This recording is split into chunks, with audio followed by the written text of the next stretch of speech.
Well, good morning. It's Wednesday morning at 10 o'clock. That means that I'm Scott Simi, even though I was all week long.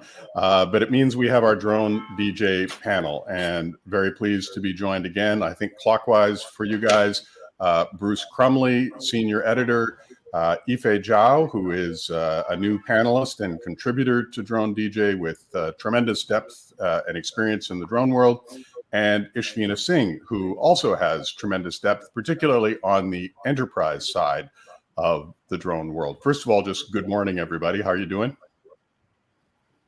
So far, Great. so Evening good. for me, It's though. 10 o'clock here in the morning. Excellent.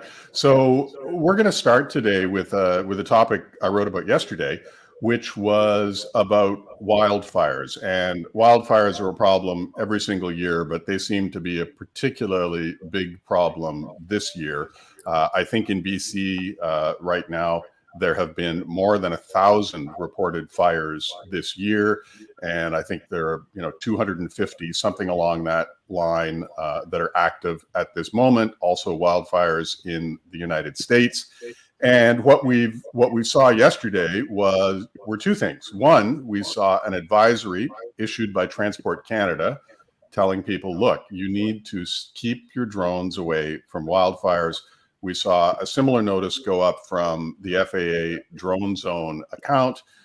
And yet we're still seeing incidents. There were two people charged, I believe, 1 month ago for interfering with flight operations. Bruce, why do you think people would still do this? Is it ignorance? Is it just stupidity? What's your take? Well, I don't know. I mean, it's just so speculative, but it's I guess it's like pretty much anything that, there are probably a small percentage of just, I don't know, unqualifiable people are just out there to cause trouble. But I imagine the vast majority are just people that are kind of testing the limits a little bit and doing what, I mean, in a way, drone piloting is in its own form a kind of, tech defined pioneering. And so people want to go farther. They want to, look, the guys who fly over volcanoes, there's a bit of risk. There's also has to test your skill, and what's a better way of doing that than in an inferno, in a emergency situation. So I have a feeling it's probably that. It's probably innocent, in quotes, in air quotes. They shouldn't do it. Now, once people realize that how dangerous it is and how much they're getting in the way of the firefighters, they are, obviously they wise up. But that may cost them, what is it, $100,000 in fines. Ife, I know you follow the regulations as well. What would your advice be to pilots who might be in an area where there are wildfires underway? So definitely they're not supposed to fly there. I believe rules are, at least in Canada, it's 5 nautical miles away from the center of the wildfire. There's typically a NOTAM, a notice to airmen, that's issued with specific coordinates so people can check. And now with Nav Drone, with their app and their map, interactive map online, it's much easier for pilots to actually identify where the wildfire is and where they shouldn't be flying. But regardless, regulation doesn't mean enforcement, right? Doesn't mean that it stops people from doing such things. So it'll be interesting to know a little more on the people that were fined. What systems were they actually flying? Because on DJI, I believe there's the no-fly zone. And depending on they're supposed to impose no-fly zone on restricted airspace as well, which would include the NOTAM airspace. So it'll be interesting to know, were they flying DJI system? Were they flying something else that didn't have those restrictions? Because from what I know, to actually fly DJI systems into the no-fly zone areas requires the authorization, and that may, I mean, most of the time that steers people away. Right? If you see a big warning that you're not supposed to fly there and you have to send your personal information for verification before flying, that just deters most people away. So I love to know more about the people who got fined. What were they flying? How high were they flying? Because the other perspective is, in Canada at least, only drones above 250 grams are regulated, are in that required a list of equipment where you're not supposed to fly. But if you're flying a Mini 2, then technically speaking, you can fly anywhere as long as you're doing it safely, which is up to debate on what was the safe thing to do. So, like I said, would like to know more information. My advice would be definitely don't fly into wildfire. It's not safe for obviously the equipment. It's not safe for the firefighters who are flying helicopters and other planes to battle that situation. So just don't do it. And even if you did it and you shot footage, putting it on YouTube or social media platforms is just posting evidence of you doing something you're not supposed to. So there really is no gain for you, right? You can't use the footage anywhere. You're going to get fined. So what's the point? For sure. Now, Ishvina, I'm not sure if this is really an issue in India or not, because as you are aware more than any of us, it's been a pretty restrictive environment until just recently in terms of drones. Have you ever heard of this kind of thing happening, or of drones just being flown in an area where they're not supposed to be in India? No, not really. I mean, whenever there is news like this, it's majorly linked to terror attacks. But that's the thing. I mean, it's reckless drone use like this, which is, kind of giving drones a bad name. Because on one hand, there is this message that drones and wildfires don't mix. And on the other hand, there are so many uses of drones where they complement, the helicopter missions. They are used for inspections and aerial broadcasting and to help the firefighters in a very major way. But that's where the responsible use of drone comes. So you can't be just a, consumer, a normal user, and go up and fly. And if you want to fly so badly, why not, maybe try contacting your local firefighting agency and see if they need any help. Absolutely. Oh, and a quick shout out there. You can see my Drone Valley mug. Yeah, that's from Rick from Drone Valley. I met Rick at the National Association of Broadcasters convention. We were both kind of walking the floor together. Super guy. He's actually an engineer by trade. And he tears down, well, he tears down in his mind. He used to actually rip them apart, but he's a very, very knowledgeable engineer who's got a really good take on drones, and also a friend. We're going to move on to sort of a larger topic, and we're hoping maybe we'll get a couple of questions from people, and that is really around DJI. Now, there's no question that DJI essentially developed this industry in terms of consumer use and enterprise use, really, as well. And so as a result of that, it has been the dominant force on the planet in drones. DJI sells vastly more drones than anyone else. Depending on whose numbers you're looking at, it's between 70 and 78% of all drones that are sold are DJI products.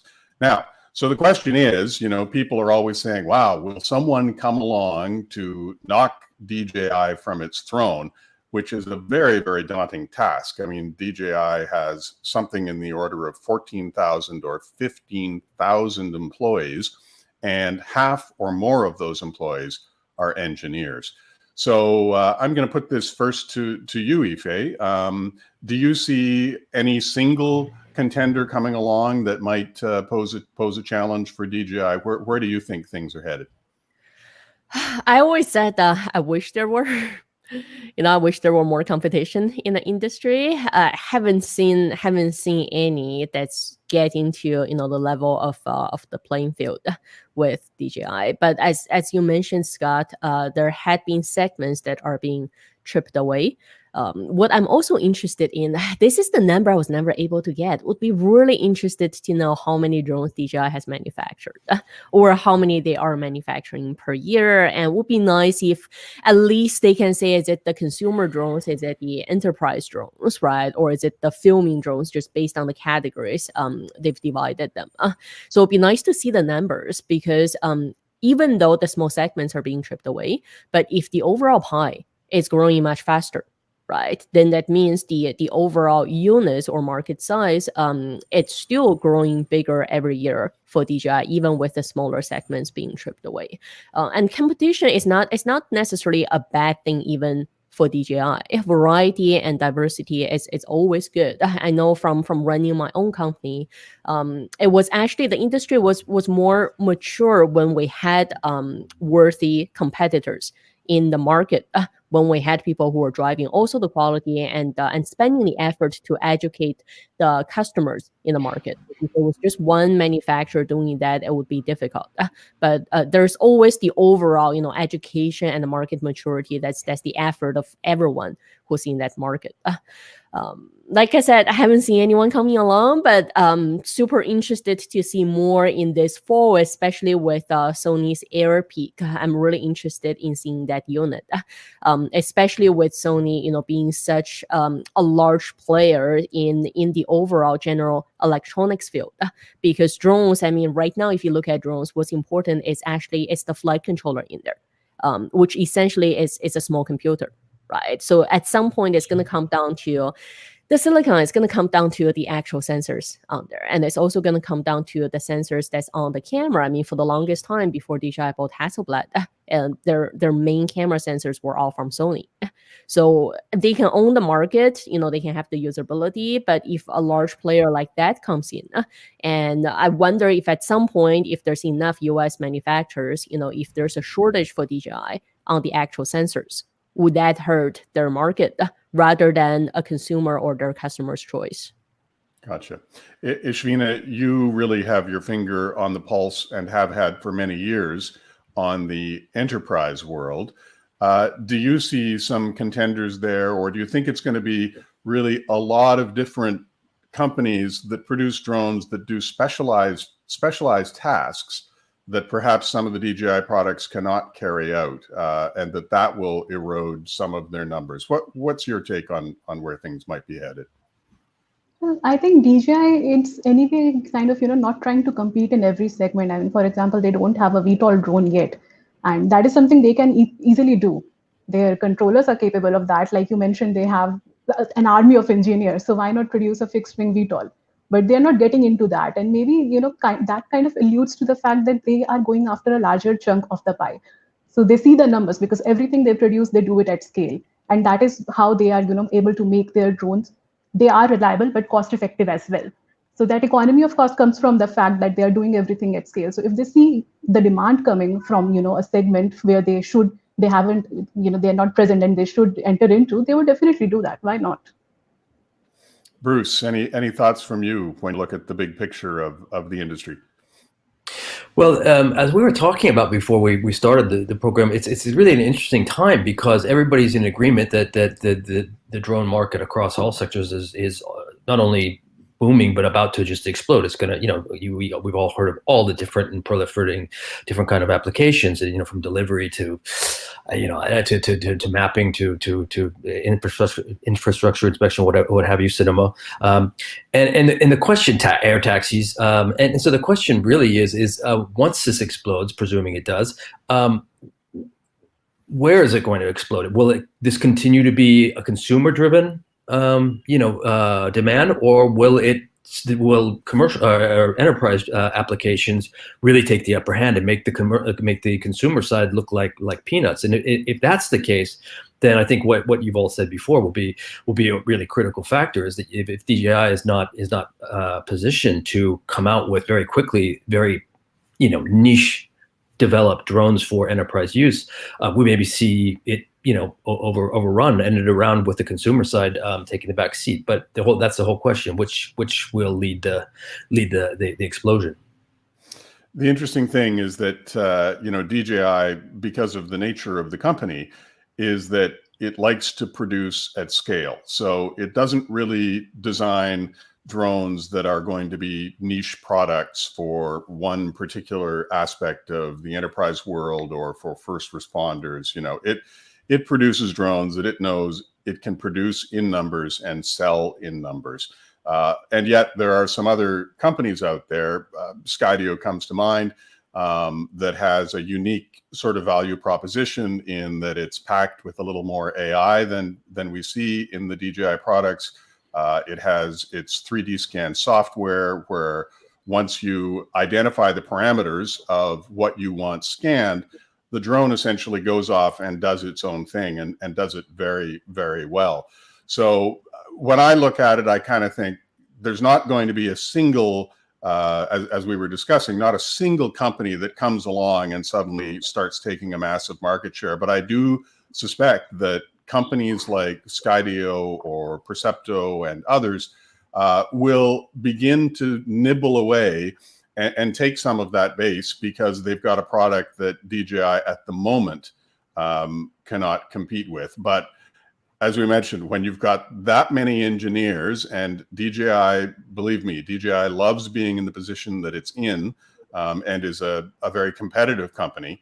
I would not be surprised, the moment that it identifies a product that it feels is posing any sort of a threat, significant threat to its numbers. I would anticipate they would do their best to quickly come out with their own version to try and compete with it.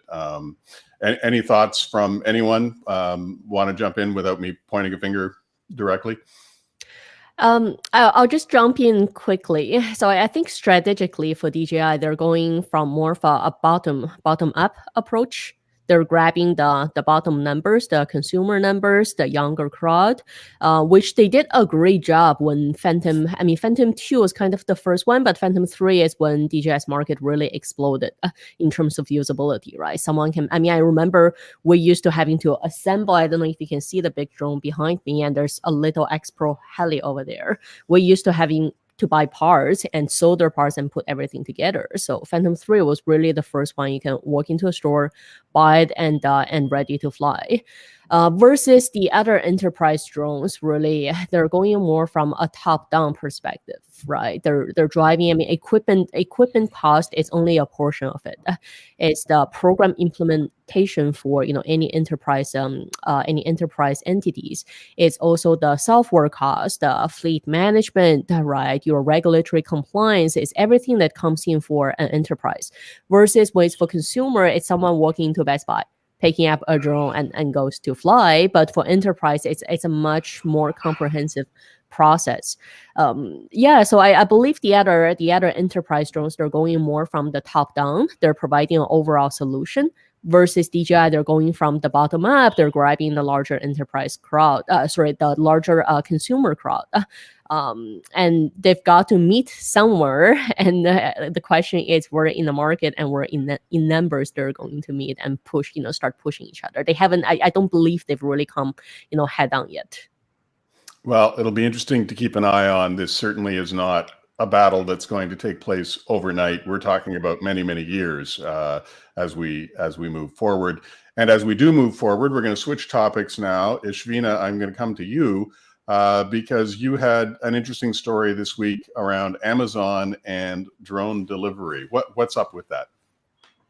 So Amazon was one of the first companies that got our attention toward drone delivery. And in an ideal world, we would be seeing a fleet of Amazon drones delivery coffee or pizza every day, everywhere.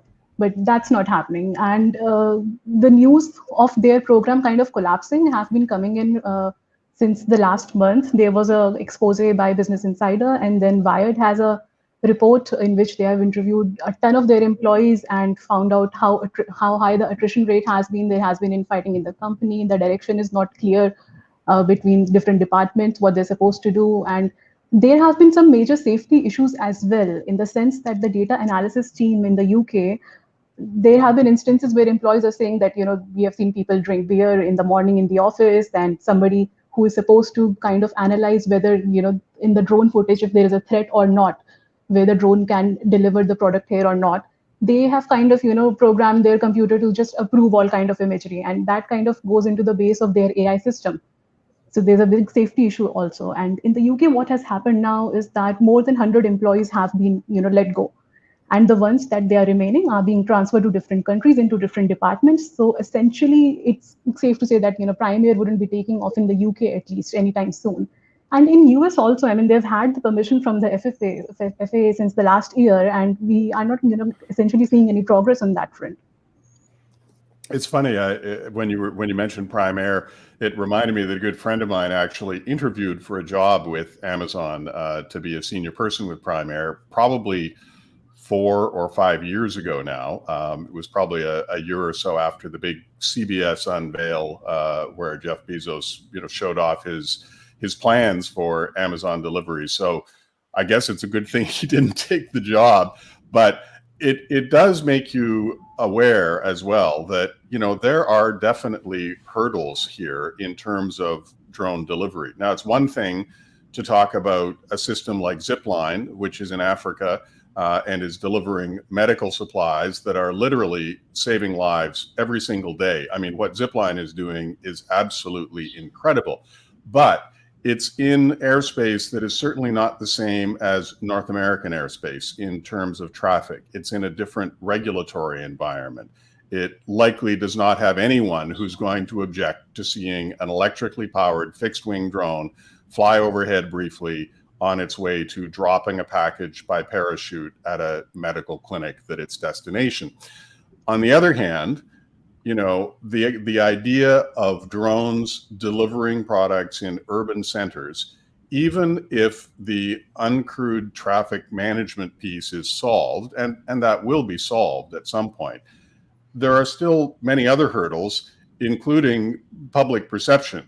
I think my own take is that I think people would not mind if you've got drones that can operate fairly quietly that were delivering like prescription drugs to people who can't get out of their home, those kinds of things. But the concept of delivering a cappuccino and a bagel to someone's home, I don't think that will fly. It might physically, but I think in terms of public perception, and we certainly saw pushback in Australia when Wing began doing some of its testing, there were neighborhood groups that organized and said, we don't want drones delivering people's convenience goods, you know, not in my backyard and not next to my backyard. Bruce, Not Domino Pizza? No, not yeah. Well, Bruce, you live in you know, sort of a quieter part of France, not far from Spain. What do you think the take would be if suddenly drones were starting to deliver products to people's yards? Do you think that's something that would go over well, or do you have any idea?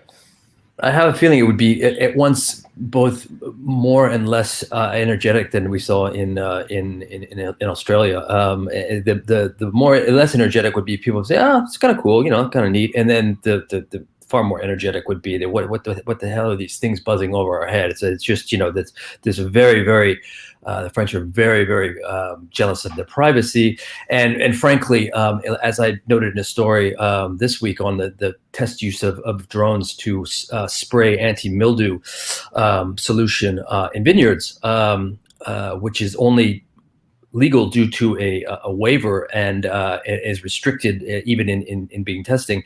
There are so many laws in this country, and virtually nothing in this country is not covered in some way by a law, and therefore I have the feeling that it wouldn't take very much for people to get irritated to bring drones, you know, deliver drones down to ground and really tighten up the way it's used. I think there would be a really, what's the point of all this, not only in drone delivering, but in drone delivery as a part of life, and I don't think it would go over well, especially because I think here in France, you have the reaction on the few occasions I've been overflown by a drone. I've noticed the reaction is even stronger than I've seen in other countries, which is, you know, let me find a rock somewhere, I'm going to knock that thing out of the sky. It's annoying, you know. I mean, immediately, right away. I was mentioning sort of medical supply delivery, and sorry, Ashvina, did you have something you wanted to jump in with? I think Ashvina's frozen there for a moment, so we'll continue. There was a story that I wrote yesterday. So there's a company in the United States called Air Methods, and they're like a helicopter medical transport company, and so they would transport patients in between healthcare facilities. They would pick people up, presumably from the scenes of accidents or other injurious events, and take them to a healthcare facility. They have announced a partnership with Wingcopter, which is a German company that makes a really amazing fixed wing VTOL that I quite like, that they plan to partner and use their existing 300 bases around the United States and do drone healthcare deliveries. They're going to begin testing this in September in Kansas on sort of a limited trial basis before unrolling out this system, which they call Sprite.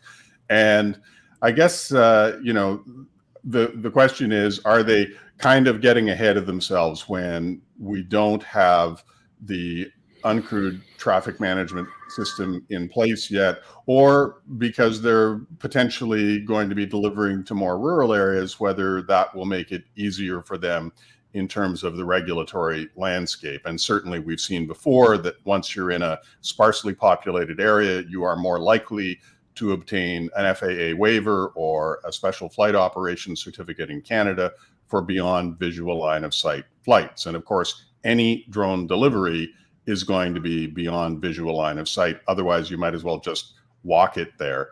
Ife, your thoughts on where drone delivery is headed, like within North America? We still have obviously some regulatory and safety issues to overcome before anyone could roll out a large-scale delivery system servicing urban areas. Your thoughts briefly, please. Operational wise, I really believe that air methods and Wingcopter, they're sort of hitting the nail on where to go, because they're going with a very focused area and specific takeoff and landing locations. I will presume if they're going to leverage the 300 existing locations, and if that's existing for air helicopter to take off and land, then they already have the airspace protection on what they want to do there. So definitely that's going to be a easier approach, because it doesn't matter if it's Canada or states in terms of getting the BV laws and MN traffic management approval from regulations. It will be the more specific you can go to the government to say, here is, as we know, government doesn't give you solutions, right? You go to the government presenting a solution, asking for their permission. So this is definitely going to be easier than Amazon going in to say, hey, we want to, drop consumer goods in heavily populated neighborhoods. So I like to think this is definitely going to be an easier approach, operational wise and regulation wise. Especially just to circle back a little bit with general drone delivery, you really need to be specific on what is being delivered, how is it being delivered, and where is it being delivered. Scott, you mentioned about the public perception.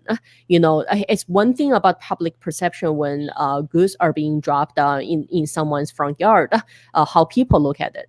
But I also want to mention from the other perspective is, I have a dog. And we have a large yard. Sometimes we just let the dog run in a yard by himself. And I also have a 2-year-old.